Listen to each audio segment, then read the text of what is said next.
Hi കൂട്ടുകാരെ, പുതിയൊരു വീഡിയോയിലേക്ക് എല്ലാവർക്കും സ്വാഗതം.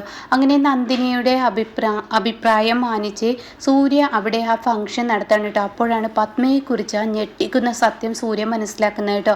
അങ്ങനെ നന്ദിനി പറയാണ്, പൊങ്കലിന് വേണ്ടിയിട്ട് കമ്പനിയിലെ സ്റ്റാഫുകളെ വിളിച്ചു വരുത്തണം, എന്നിട്ട് അവർ എന്തെങ്കിലും ഇങ്ങോട്ട് തരുമ്പോൾ അവർക്ക് പ്രത്യുപഹാരമായ ഒരു ഡ്രസ്സോ അങ്ങനെ എന്തെങ്കിലും ചെറിയൊരു ഗിഫ്റ്റ് നൽകണം. അത് ജീവിതത്തിൽ എന്നും മറക്കാൻ പറ്റാത്തൊരു പൊങ്കലായിരിക്കും എന്നൊക്കെ പറയുന്നുണ്ട് കേട്ടോ. പക്ഷേ നന്ദിനി അത് തട്ടിക്കൂട്ടി പറഞ്ഞതാണെങ്കിൽ സൂര്യ ആ വാക്കുകൾ മുഖവരൊക്കെ എടുക്കുന്നുണ്ട്. സൂര്യ പറയണ ഇനി പറയുന്ന ഈ വാക്കുകൾ ഏറ്റവും നല്ലൊരു കാര്യമാണ് എന്നിങ്ങനെ പറയുന്നുണ്ട്. സാറേ, ഞങ്ങളെ പോലെയുള്ള ഗ്രാമത്തിൽ താമസിക്കുന്ന ആളുകൾ പറയുന്നത് ഞങ്ങൾ ചെയ്യുന്നത് നിങ്ങളോട് പറഞ്ഞു, അത്രയേ ഉള്ള ഒരു ഗെയിമൊക്കെ നടത്തുമെന്ന് പറയാം കേട്ടോ. അങ്ങനെ പിന്നീട് ഈ പൊങ്കലൊക്കെ ഉണ്ടാക്കുകയാണ്. അങ്ങനെ പൊങ്കൽ പത്മ പോലും ഞെട്ടിപ്പോവുകയാണ്. മൺകുടുക്കയിൽ പൊങ്കലോ എന്നൊക്കെ പറഞ്ഞ് പത്മ പരിഹസിച്ചിരുന്ന പത്മ പിന്നീട് നന്ദിനി ഉണ്ടാക്കാൻ ഒപ്പം പത്മ നിന്നതിനെക്കുറിച്ചൊക്കെ കഴിഞ്ഞ വീഡിയോയിൽ പറഞ്ഞല്ലോ. അങ്ങനെ പൊങ്കലിൻ്റെ കുടം മുടക്കാൻ വേണ്ടി വിജയ് വരുന്നുണ്ട്. പക്ഷേ അതും സൂര്യ കണ്ടെത്താണ്. സൂര്യ തിരിച്ച് കല്ലുകൊണ്ട് അങ്ങോട്ടേക്ക് എറിഞ്ഞ് വിജയ് കൈയോടെ പിടിക്കുന്നുണ്ട്. അപ്പോഴേക്കും വിജയ് കൈയോടെ പിടികൂടുമെന്ന് മനസ്സിലാക്കുമ്പോഴേക്കും വിജയ് ഇപ്പുറത്തൂടെ ഇറങ്ങി താഴോട്ട് വരുന്നു കേട്ടോ. അങ്ങനെ ഈ സമയം പൊങ്കൽ റെഡിയായി എന്ന് പറയാണ്. അങ്ങനെ പിന്നീട് ആരതിയൊക്കെ ഒഴിഞ്ഞ് അതിനൊക്കെ ശേഷം ഇവർ പൊങ്കൽ കഴിക്കുകയാണ് കേട്ടോ. അപ്പോൾ നന്ദിനി ചോദിക്കുകയാണ്, എങ്ങനെയുണ്ട് പൊങ്കൽ എന്ന്. അപ്പോൾ യതീന്ദ്രൻ പറയണ അടിപൊളി. അപ്പോൾ സൂര്യ പറയണ, ഇന്നേ വരെ ഞാൻ ഇങ്ങനെ ഒരു പൊങ്കൽ കഴിച്ചിട്ടില്ല, ഇങ്ങനെയുള്ള ആ ചടങ്ങുകളൊന്നും എൻ്റെ വീട്ടിലില്ലല്ലോ, ഒക്കെ റെഡിമെയ്ഡ് ആണല്ലോ എന്ന് പറഞ്ഞിട്ട് പരിഹസിക്കുമ്പോൾ പത്മക്ക് ഇഷ്ടപ്പെടില്ല കേട്ടോ. പക്ഷേ എങ്കിലും കൂടി തൻ്റെ മൗനം, പലയിടത്തും തൻ്റെ മൗനമാണ് നല്ലത്. കാരണം തൻ്റെ നാക്ക് പുറത്തിട്ട 10 അടി തനിക്ക് തിരിച്ചു കിട്ടുന്നത് പോലെ ആയിരിക്കും. വെറുതെ വടി കൊടുത്ത് അടി പേടിക്കണ്ടല്ലോ. അപ്പോൾ അതുകൊണ്ട് തന്നെ പത്മ മിണ്ടാതിരിക്കുകയാണ് കേട്ടോ. അങ്ങനെ ഈ സമയം പത്മ പിന്നീടൊന്നും മിണ്ടില്ല. അങ്ങനെ പൊങ്കൽ ഇതൊക്കെ ഭക്ഷണങ്ങളൊക്കെ കഴിക്കുകയാണ്. അപ്പോഴേക്കും വിജയാണെങ്കിലോ ഈ കല്ലുമായിട്ട് റൂമിൽ ചെന്നിട്ടുണ്ടാവും കേട്ടോ. അപ്പോൾ അവിടെ ഇന്ദ്രജിത്ത് ചോദിക്കുകയാണ്, എന്ത് പണിയാണ് നിങ്ങൾ കാണിച്ചത്? അയ്യോ, എൻ്റെ കൈ, എനിക്ക് പൊങ്കൽ പോലും നല്ലപോലെ കഴിക്കാൻ കഴിഞ്ഞില്ല. കൈയിൻ്റെ ഷോൾഡറിൽ തന്നെ ആ കല്ല് വന്ന് വീണത് കൊണ്ട് തന്നെ എനിക്ക് അതിൻ്റേതായ ബുദ്ധിമുട്ടുകൾ ഉണ്ടായി എന്നൊക്കെ ഇങ്ങനെ പറയണം കേട്ടോ. അപ്പോൾ അത് കേൾക്കുന്നതിനോട് കൂടി എന്തായാലും കല്ല് വന്ന് വീണത് കൊണ്ട് എനിക്ക് ആ ബുദ്ധിമുട്ടുണ്ടായി എന്ന് എനിക്ക് മനസ്സിലായി. പക്ഷേ ഈ കല്ല് എന്തിനാ അങ്ങോട്ടേക്ക് എടുത്തു കൊണ്ടുവന്നതും ഹെൽമെറ്റ് പിന്നെ കുഴപ്പമില്ല, കല്ല് കൊണ്ടുവന്നതിൽ പ്രശ്നമുണ്ടെന്ന് പറയാം കേട്ടോ. അപ്പോൾ ഇത് കേൾക്കുന്നതിനോട് കൂടിയിട്ട് ഉടൻ തന്നെ അവിടെ വിജയ് പറയും, പിന്നെ ഞാൻ ഈ കല്ല് എന്താ കാണിക്കണ്ടേ, അവിടെ തന്നെ ഇട്ടാൽ തിരിച്ചും വീണ്ടും എന്നെ ദേഹത്തോട്ടേക്ക് കല്ല് വന്നെങ്കിലോ, എന്തോ ഒരു മാന്ത്രിക വിദ്യ നടക്കുന്നുണ്ട് ഇവിടെ എന്നൊക്കെ പറയാനായിട്ട്. അപ്പോൾ ഈ സമയം പുറത്ത് എന്തൊക്കെയോ ശബ്ദം കേട്ട് പത്മയാണെങ്കിലോ പുറത്തോട്ട് ഓടി വരികയാണ്. അപ്പോൾ കാണുന്ന കാഴ്ച തൻ്റെ ഗേറ്റ് കടന്ന് ഒരുപാട് സ്റ്റാഫുകൾ കടന്നു വരുന്നതായിരിക്കും. എന്നാൽ ഇന്ദ്രജയാണെങ്കിലോ ഒരു കല്ലെടുത്ത് തൻ്റെ ജനലിനുള്ളിലൂടെ പുറത്താണ്ട് എറിയുന്നതിനോടുകൂടി പത്മയുടെ തലക്കാണ് കേട്ടോ വീഴുന്നത്. അങ്ങനെ പത്മക്ക് ദേഷ്യം പിടിക്കുകയാണ്. അങ്ങനെ പത്മ വേഗം വന്ന പാടെ അതേ സ്പോട്ടിന് പത്മ തിരിച്ച് തൻ്റെ ഇന്ദ്രജയുടെ റൂമിലോട്ട് ചെന്നിട്ട് പറയാണ്, എന്തിനാ നിങ്ങൾ റൂമിനുള്ളിൽ നിന്ന് കല്ല് പുറത്തിട്ടത്?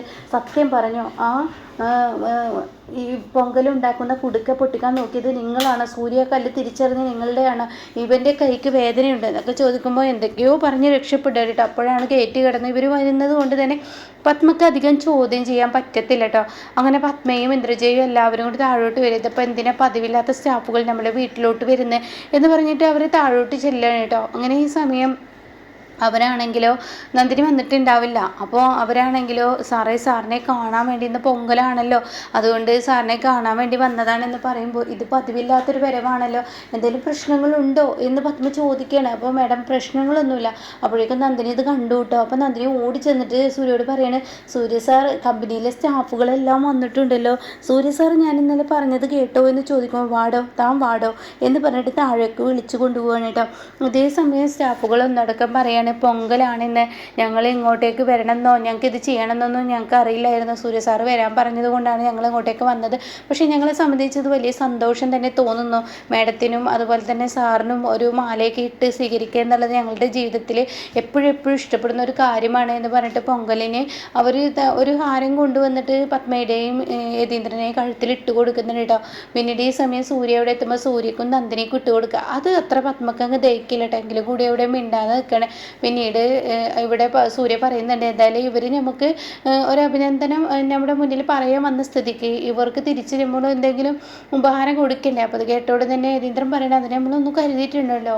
ആര് പറഞ്ഞു വെച്ചാൽ ഡാഡി ഞാൻ കൊടുന്നു വെച്ചിട്ടുണ്ടെന്ന് പറഞ്ഞിട്ട് പത്മയെ കൊണ്ട് തന്നെ എല്ലാവർക്കും ഡ്രസ്സ് കൊടുക്കണം കേട്ടോ. അങ്ങനെ അവർ പറയണേ ഞങ്ങളുടെ ജീവിതത്തിൽ ഒരിക്കലും മറക്കാൻ പറ്റാത്തൊരു ഓർമ്മയാണിത്. ഒരു ചെറിയ ഒരു സമ്മാനമാണെങ്കിലും ഞങ്ങളെ സംബന്ധിച്ച് വലിയൊരു നിധി കിട്ടിയതുപോലെയാണ് എന്നൊക്കെ അവരിങ്ങനെ പറയാണ്. അപ്പോൾ ഈ സമയത്ത് കേട്ടോടെ തന്നെ നന്ദിനിക്ക് ഒരുപാട് സന്തോഷമാണ് കേട്ടോ. അപ്പോൾ ഇവർ പറയണേ, ഇവരോട് സൂര്യ പറയണേ ഞങ്ങൾ അങ്ങനെ പോവല്ലേ, ഇന്ന് ഇവിടെ ചെറിയൊരു പരിപാടിയുണ്ട്, നിങ്ങളും നമ്മളുമായി ഒരു പരിപാടി നടത്താം. അതായത് ഈ തിരുവാതിരക്കോ അങ്ങനെയുള്ള ഒരു പരിപാടി നടക്കുമ്പോൾ നമ്മളൊക്കെ കളികൾ നടത്തില്ലേ, ഗെയിംസുകളൊക്കെ വെക്കില്ലേ, അങ്ങനെ ഒരു ഗെയിംസ് വെക്കാമെന്ന് പറയട്ടോ. ഇത് കേൾക്കുന്നതിനോട് കൂടിയിട്ട് അവർക്കും അത് വലിയ താല്പര്യമാവാണ്. അപ്പോൾ പത്മയാണെങ്കിലോ അയ്യോ അതൊന്നും വേണ്ട. അപ്പോഴേക്കും സൂര്യ പറയണേ ഇത് വേണമെന്ന് പറയണേ. അങ്ങനെ അവർ പിന്നീട് സിനിമയുടെ പേര്, സിനിമയിൽ അഭിനയിക്കുന്ന പാട്ട്, അതുപോലെ അങ്ങനെയൊക്കെ എഴുതിയിട്ട് അത് അഭിനയിക്കുക, എന്നിട്ട് അത് വേറൊരു വ്യക്തി പറയുക. അങ്ങനെ ആദ്യം പറയുന്നത് വേദയായിരിക്കും, വേദയും സൂര്യയും തമ്മിലായിരിക്കും, പിന്നീട് ഇന്ദ്രജയും സൂര്യയും തമ്മിൽ, അങ്ങനെ ഓരോരുത്തരെ മാറി മാറി ഇങ്ങനെ ചെയ്യാൻ കേട്ടോ.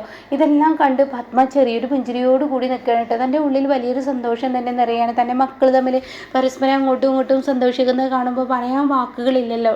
പിന്നെ കമ്പനിയിലെ സ്റ്റാഫുകളും കേട്ടോ. അങ്ങനെ പിന്നീട് വേറൊരു കളിയാവുകയാണ്. അതായത് ലാസ്റ്റ് ഒരു നൃത്തം എന്നുള്ള ആ ഒരു പരിപാടിയിലോട്ട് വരികയാണ് കേട്ടോ.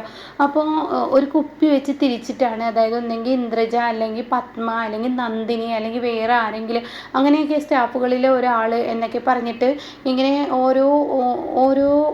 ഓരോരുത്തരുടെ നേരൊക്കെ 4 പുറം നിർത്തിയിരിക്കുകയാണ്. അപ്പോൾ പത്മ എന്തെങ്കിലും ഒരു കളി കളിക്കണമെന്ന് വന്ന സ്റ്റാഫുകൾ പറയണം. അപ്പോൾ പത്മ പറയണേ എനിക്കൊന്നും അറിയത്തില്ല എന്ന് പറയണേ. അപ്പോഴാണ് സൂര്യ തീരുമാനം എടുക്കുന്നത് നമുക്ക് ഈ കുപ്പി വെച്ച് നറുക്കിടാമെന്ന് പറയണത്. അങ്ങനെ ആ കുപ്പി പിടിച്ച് തിരിക്കുന്നത്, ആ കുപ്പിയുടെ മുഖം വരുന്നത് പത്മയുടെ നേർക്കാണ് കേട്ടോ. പിന്നീട് പത്മയോട് ഡാൻസ് കളിക്കാൻ ആവശ്യപ്പെടുകയാണ്. ഇതേ സമയം പത്മ അയ്യോ എനിക്ക് കളിക്കാൻ അറിയില്ല. അപ്പോൾ ഈ സമയം സൂര്യ പറയണേ ഡാഡിയുടെ ഭാര്യയോട് പറയും കളിക്കാൻ, കാരണം ഒരു ഗെയിമാണ്, ഇവിടെയും മസിൽ പിടുത്തം വേണ്ടെന്നും അഹങ്കാരം കുശുമ്പൊന്നും വേണ്ടെന്ന് പറയും. ഇന്നത്തെ ദിവസം മനസ്സിൽ നിന്ന് ഒരിക്കലും മറക്കാൻ പറ്റാത്തൊരു ദിവസമാണ്, അതുകൊണ്ട് തന്നെ ഡാഡിയുടെ ഭാര്യയോട് പറയുന്ന പറയട്ടെ. അപ്പോഴേക്കും പത്മ ഞാൻ കളിച്ചോളാം, ആരും എന്നോട് പറയണ്ട, എനിക്കും ഇന്ന് വല്ലാതെ മനസ്സിന് വല്ലാത്തൊരു സന്തോഷം തന്നെ തോന്നുന്നു എന്ന് പറഞ്ഞ് പത്മ സ്റ്റേജിലോട്ട് കയറണം കേട്ടോ. അങ്ങനെ ഈ സമയം പത്മ ഒരു പാട്ടിട്ടിട്ടുണ്ടാവും. പത്മ നൃത്തം ചെയ്യുന്നത് കണ്ട് സൂര്യ പോലും ഞെട്ടിപ്പോവാണ്. സൂര്യ ഡാഡി മമ്മിക്ക് ഇങ്ങനെയൊക്കെ അറിയാമോ? പിന്നെ നിൻ്റെ മമ്മി ആരാണെന്നാണ് നീ വിചാരിച്ചിരിക്കുന്നത്? നിൻ്റെ മമ്മിക്ക് കുറച്ച് കുശുമ്പും കുഞ്ഞായ്മയും ആക്കി ഒഴിച്ച് എല്ലാ പരിപാടികളും നിൻ്റെ മമ്മിക്കറിയാം. പക്ഷെ മമ്മി ഇങ്ങനെയൊക്കെ ആയതിനൊരു കാരണമുണ്ട്, അത് ഞാൻ പിന്നെ നിന്നോട് പറയാം. അങ്ങനെ ഇവർ പത്മയുടെ ഡാൻസ് കാണാൻ കേട്ടോ. ഇവർക്ക് എല്ലാവർക്കും ഒരുപാട് സന്തോഷമാവാണ്. സൂപ്പർ എന്നിങ്ങനെ പറയുന്നുണ്ട് കേട്ടോ. ഈ സമയം വിജയ് ഇന്ദ്രജയോടും പറയുന്നുണ്ട്, എടി നിൻ്റെ ആൻറ്റി ആൾ കാണും പോലെ അല്ലല്ലോ, ഇത്രയും പ്രായമായിട്ടും ആൻറ്റി എന്ന് നന്നായിട്ടാണ് ചുവടുകൾ വെക്കുന്നത് എന്നൊക്കെ പറയുന്നുണ്ട് കേട്ടോ. അങ്ങനെ വേദക്ക് ഒരുപാട് സന്തോഷമാണ്. ഇതേ സമയം യതീന്ദ്രൻ നന്നായി ആസ്വദിക്കണം. അങ്ങനെ ഡാൻസ് കഴിഞ്ഞ ഉടൻ തന്നെ യതീന്ദ്രനും സൂര്യയൊക്കെ ചെന്നിട്ട് പറയാണ്, എത്രയായാലും വഴക്കും കാര്യങ്ങളും ഉണ്ട്, പക്ഷെ നിങ്ങളൊക്കെ മമ്മിയുടെ ഡാൻസ് അടിപൊളിയായിരുന്നു എന്ന് പറയുമ്പോൾ പത്മക്ക് പറയാൻ വാക്കുകളില്ല കേട്ടോ. അത്രയും വലിയൊരു സന്തോഷം പത്മക്ക് തോന്നുന്നു. തന്നെ കുറിച്ച് ആദ്യമായി തൻ്റെ മകനെ അങ്ങനെ ഒരു വാക്ക് പറഞ്ഞല്ലോ, അപ്പോൾ പറയാൻ വാക്കുകളില്ല. അങ്ങനെ പത്മയോട് ഇത് പറയുമ്പോൾ പത്മക്ക് ആനന്ദക്കണ്ണീർ എന്ന് പറയുന്നത് പോലെ കണ്ണുനീർ നിറയാണ് കേട്ടോ. അങ്ങനെ പിന്നീട് ഓരോരുത്തരും ഈ ഒരു പരിപാടിയിൽ പങ്കെടുത്തതിനെ കുറിച്ച് ഓരോ വാക്കുകൾ പറയണമെന്നുള്ള ആ തീരുമാനം സൂര്യ പറയണം.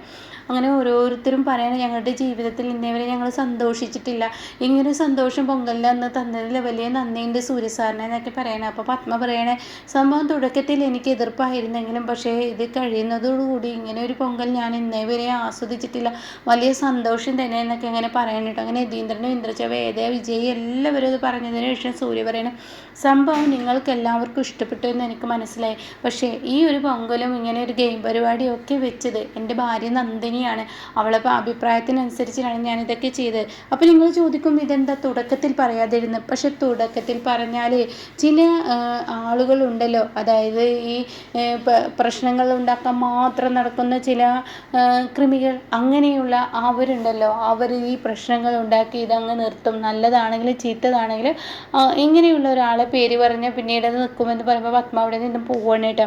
പത്മക്ക് അത് കേൾക്കാൻ ഇഷ്ടപ്പെടുന്നില്ല. അങ്ങനെ പത്മയെ കൊണ്ട് നന്ദിനി പറയിപ്പിച്ച ആ ഒരു ഗെയിംസുകളെല്ലാം കളിപ്പിക്കുന്ന കിടുക്കൻ സീനൊക്കെ ഉണ്ട് കേട്ടോ നമുക്ക് മുന്നിൽ വരാൻ.